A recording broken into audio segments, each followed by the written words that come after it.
Não dá susto para dentro e fala mal. Não odeia. Você como pai não odeia. Tenha espírito de mãe. Não pode ter seus obreiros como inimigos, não. Vai estragar a igreja.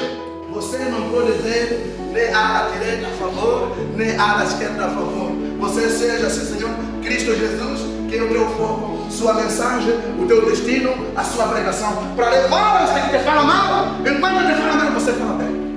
Enquanto te faz mal, você faz o bem, contraria tudo. E o que Jesus lhe fez, em nome de Cristo, amém. Vamos avançar, meus pais. Esse programa está à espera de nós.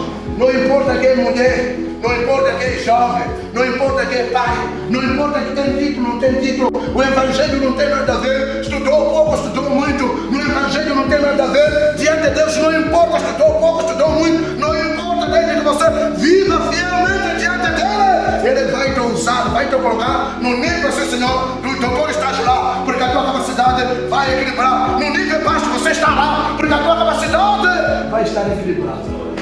Entrega a tua vida a Jesus.